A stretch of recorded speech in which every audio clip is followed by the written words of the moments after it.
જય શ્રી કૃષ્ણ. આજે આપણે આ બ્લાઉઝનું 4 ટક્સવાળું બ્લાઉઝ છે. જો આ 4 ટક્સવાળું બ્લાઉઝ છે એનું પહેલાં માપ લેવાનું છે, પછી આપણે એનું ડાયરેક્ટ કાપડ ઉપર આપણે ડ્રોઈંગ કરીને કટ કરવાનું છે. જો પહેલાં લંબાઈ લેવાની છે.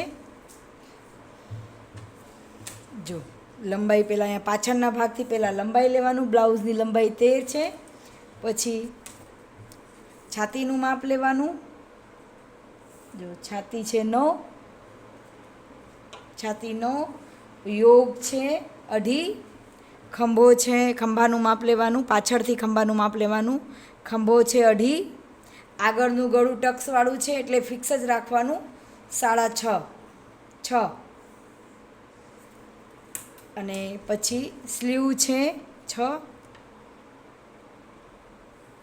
સ્લીવ છે 6, અને મોહરી છે 6ની મોહરી, અને ગાળો છે 6.5. અને કમરનું માપ, કમરમાં આટલું આ હૂક બટનવાળું છે એટલે બટનવાળું એટલું બાદ કરીને પછી કમરનું માપ લેવાનું. જો કમર છે 34 કમર છે. હવે આ માપથી આપણે બ્લાઉઝની ડ્રોઈંગ કરવાનું. સૌથી પહેલાં આપણે આગળનું ભાગ કરવાનું ડ્રો.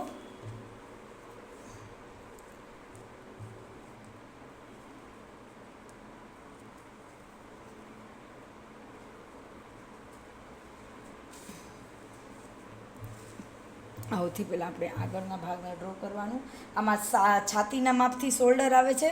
તમે મારી વિડીયો છે શોલ્ડરનું માપ કેવી રીતના લેવાનું, કેટલા ચેસ્ટની કેટલા લેવાનું, એ મારી વિડીયો છે, તમે એ જોઈ લેજો. તમને એમાંય ન ખબર પડે તો તમે મને કમેન્ટમાં કહેજો.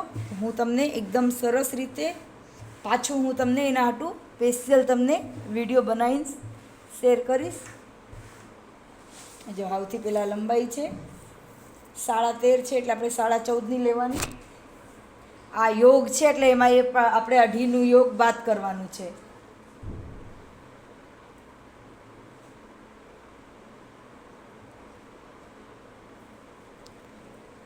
જો આમાં બ્લાઉઝમાં જોઈ લેવાનું કેટલું આમાં દીધું છે, એનાથી 1 ઇંચ વધારે લેવાનું. જો અહીંયા બ્લાઉઝમાં પાછળના ભાગથી જોઈ લેવાનું. હવે આમાં આવ્યું છે 11.5 એટલે આપણે 12.5 લેવાનું, 1 ઇંચ વધારે લેવાનું.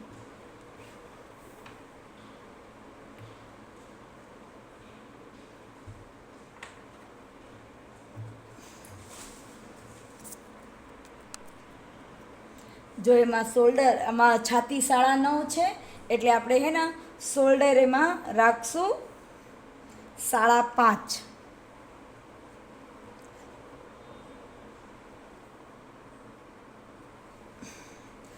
અને અહીંયાથી આપણે આર્મ હોલ્ડ કરશું 6.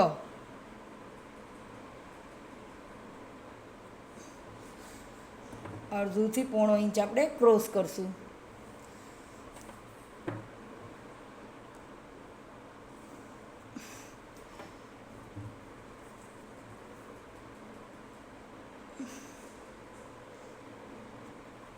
અને અહીંયાથી આપણે ખંભો લેશું, ખંભો પડે નહીં બ્લાઉઝમાં.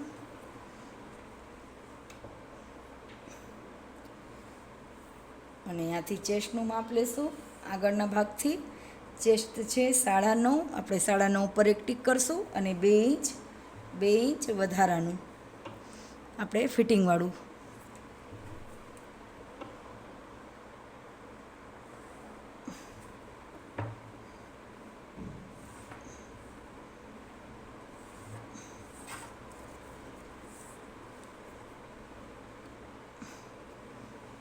અડધું ઇંચ અંદરની સાઈડમાં લેવાનું અને અહીંયાથી પછી ક્રોસ કરી દેવાનું. જો અંદરની સાઈડમાં લઈને અહીંયાથી પછી ક્રોસ કરી દેવાનું અને અડધું ઇંચનું આપણું અહીંયા ક્રોસ કરવાનું અને અડધું ઇંચ સિલાઈમાં જશે એટલે 5નું પરફેક્ટ આર્મહોલ્ડ.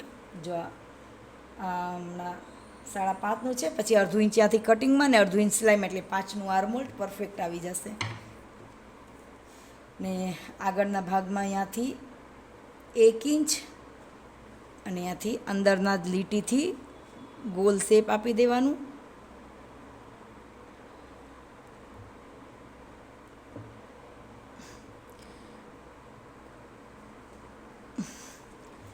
હવે આગળનું ગળું 6, આગળનું ગળું 6 લેવાનું.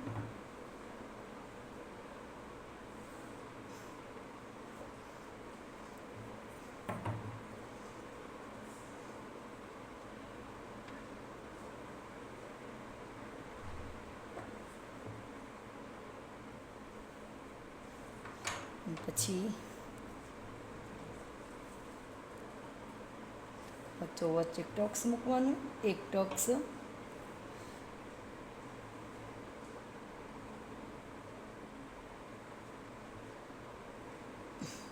અને એક અહીંયાથી અઢી ઉપર અને અહીંયા જ એક સામે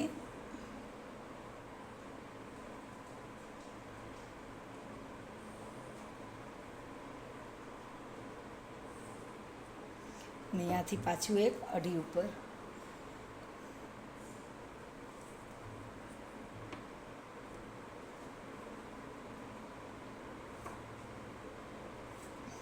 અને નીચેથી સેજ આમાં, કેમ કે યોગ છે એટલે નીચેથી અહીંયાથી આપણે નીચેના ભાગથી સેજ આપણે ગોલ આપી દેવાનું, નીચેના ભાગથી ઉપર આપણે ગોલ આપી દેવાનું. સેમ હવે આ આગળની કરી દીધું. હવે આવી જ રીતના આપણે પાછળનું પછી આપણે યોગ કરવાનું. આ જ માપથી આપણે હવે પછી પાછળનું કરવાનું. આ જો અમે આખું ડ્રોઈંગ કરી દીધું. પહેલાં લંબાઈ લીધું, આ મેન આ જ છે ટક્સવાળામાં બ્લાઉઝમાં. જો પહેલાં લંબાઈ લીધી, બ્લાઉઝની લંબાઈ લીધી, લંબાઈમાં 1 ઇંચ વધાર્યું છે કેમ કે આપણે આ ટક્સ લેશું. જો આ વિડીયોમાં આપણે આમાં જો અહીંયા ટક્સ લેશું, પછી અહીંયા સિલાઈમાં જશે ને ત્યાં જશે ને એટલે 1 ઇંચ આમાં વધારે લેવાનું. એ લીધું. પછી આ ટક્સનું માપ આ 4 ટક્સવાળું છે. પછી આ આગળનું ગળું આવી રીતના. હવે આપણે આને કટ કરશું અને પછી પાછળનું ભાગ કરશું.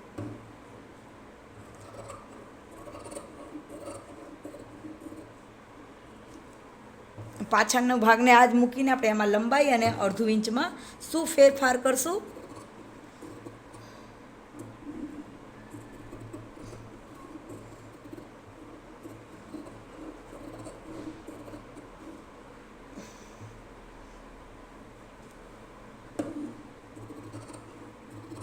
આમાં આપણે બ્લાઉઝમાં પલટાવી દઈશું ગળું.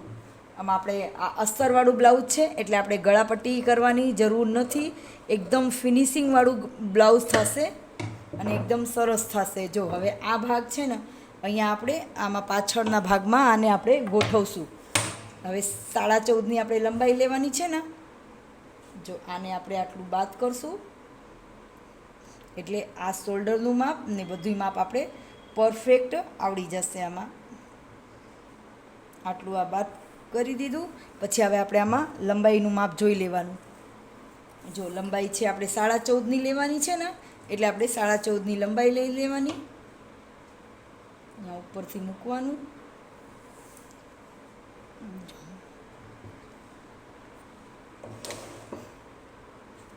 મારી વિડીયો તમને ગમે તો લાઈક કરજો, સબસ્ક્રાઈબ કરજો, શેર કરજો, કમેન્ટ કરજો.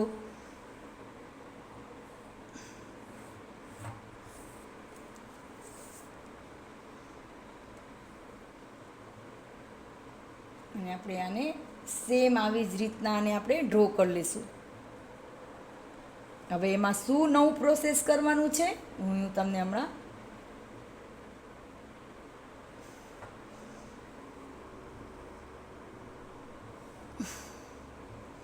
થઈ ગયું. આટલું આ બધું આપણું માપનું. હવે આપણે આને બાદ કરવાનું અને આપણે આને મૂક્યું છે ને, આને આવી રીતના જો આ મૂક્યું છે ને આમાં જ તમને કહી દઉં.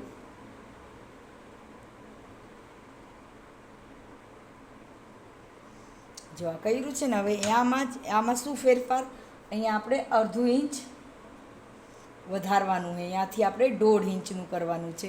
એ અડધું ઇંચ વધાર્યું અને આને અહીંયાથી આમ શેપ આપ્યું અને આને પાછળના ભાગમાં આમ શેપ આપ્યું. બસ બીજું એમાં કાંઈ છે જ નહીં. બ્લાઉઝમાં એકદમ સરળ રીતથી અને એકદમ સરસ ફિનિશિંગવાળું બ્લાઉઝ તૈયાર થઈ જાય. એ કટિંગમાં તેમાં અને સિલાઈમાં એકદમ સરળ. હવે આમાં આપણે પાછળનું ગળું, તો પાછળનું ગળું છે 4.5. જો 4.5નું પાછળનું ગળું છે એટલે આપણે 5 લેવાનું. ત્યાંથી આપણે 1.5 3નો ખંભો લેવાનું છે.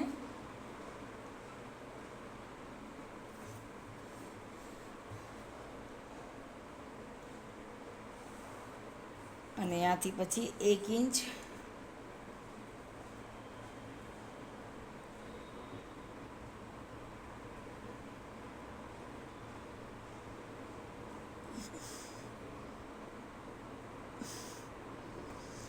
થઈ ગયું. જો આ પાછળનું ભાગ કટિંગ,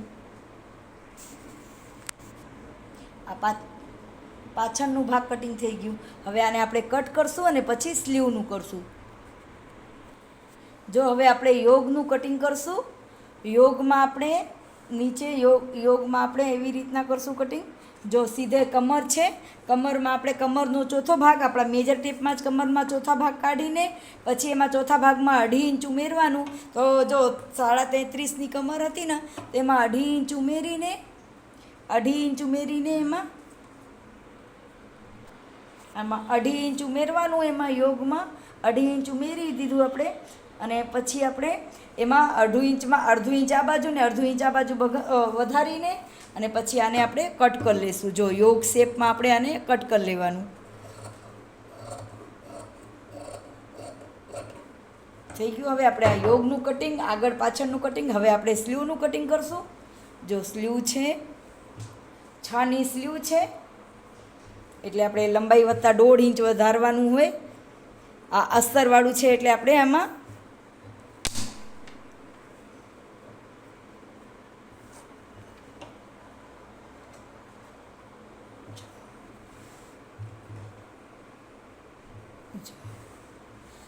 હવે આપણે આમાં લેવાનું માપ 6ની છે ને 1 ઇંચ નીચે, 1/2 ઇંચ આમાં નીચે. જો આમાં વાળવામાં જશે, 1/2 ઇંચ નીચે વાળવામાં વહી જશે. અને 6 અને 6.5 લેવાનું. અને ઉપરથી ઉતરવામાં છે, ગાળાનું માપ લેવાનું છે. 9ની ચેસ્ટ છે, 3.25 આપણે ઉતરશું.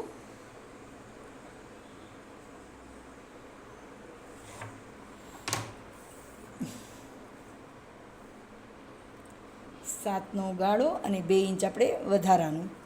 અને મોહરી છે 6ની મોહરી અને 2 ઇંચ આપણે વધારાનું.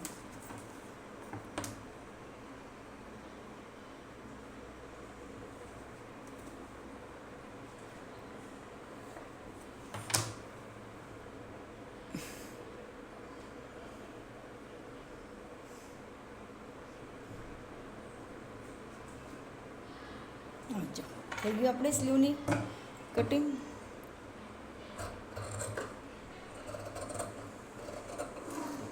પછી આપણે અને આથી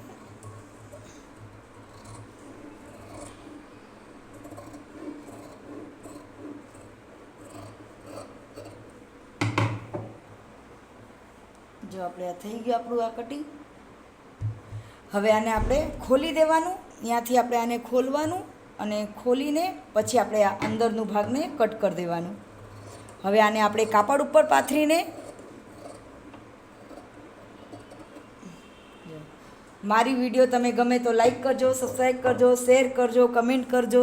તમને મારું શીખવાડવાનું કેવું લાગે છે તમે મને કમેન્ટમાં કહેજો કે તમને મારું શીખવાડવાનું કેવું લાગે છે. હવે આ કાપડ ઉપર આપણે પાથરશું. આ કાપડ ઉપર પાથરીને પછી આ જો મેં કપડા ઉપર પાથરી લીધું છે. જો આવી રીતના પાછળનું ભાગ હંમેશા ઘડી બાજુ પાથરવાનું. જો આ ઘડી બાજુ પાથરી લીધું છે. જેટલું થાય ને એટલું આપણું કપડું ઓછું વપરાય એવી રીતના. અને પછી એમાંથી આપણે પટ્ટી, દોરી બધું, આમાં જો પન્નો થોડોક મોટો છે એટલે આમાં આપણે ક્યાંય સાંધો નહીં, કાંઈ કરવાની જરૂર નથી. યોગ ગોઠવી દીધું. આ પાછળનું ભાગ ગોઠવી, આગળનું ભાગ, પાછળનું યોગ બધું આપણે વ્યવસ્થિત આમાં ગોઠવી દીધું. હવે આને આપણે કટ કરશું. કટ કરીને સ્લીવમાં બધું સરસ એકદમ સાંધો નહીં આવશે, બધી રીતે એકદમ સરસ થઈ જશે.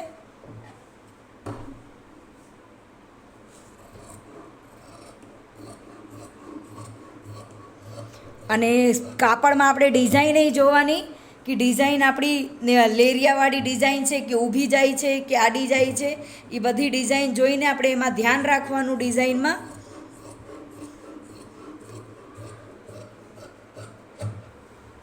જો હવે આપણું આ થઈ ગયું. આ આપણે સ્લીવ થઈ ગઈ કટિંગ. હવે આપણે પાછળનો ભાગ કટ કરી લેવાનું.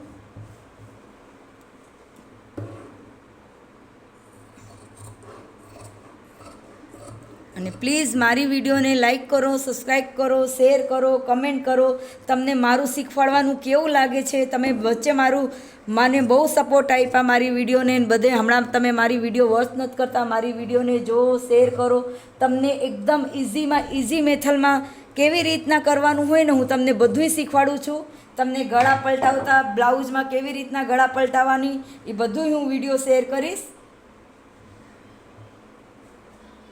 જો હવે આમાં આપણે યોગ કરી લેવાના.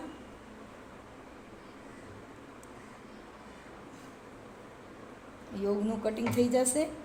એકદમ સરળ છે, એકદમ સરળ બ્લાઉઝ તો એકદમ મેં તમને 10 દિવસનો વિડીયો મૂક્યું છે કે 10 દિવસમાં તમે બ્લાઉઝ શીખો.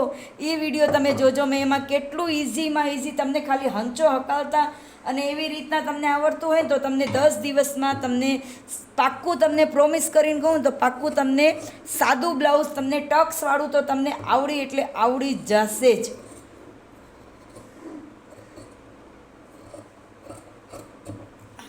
આપણા બ્લાઉઝનું કટિંગ થઈ ગયું. હવે આને આપણે સ્ટિચિંગ કરશું અને સ્ટીચની વિડીયો હું તમને મૂકીશ. મારી વિડીયો તમે ગમે તો તમે લાઈક કરો, સબસ્ક્રાઈબ કરો, શેર કરો, કમેન્ટ કરો. જય શ્રી કૃષ્ણ.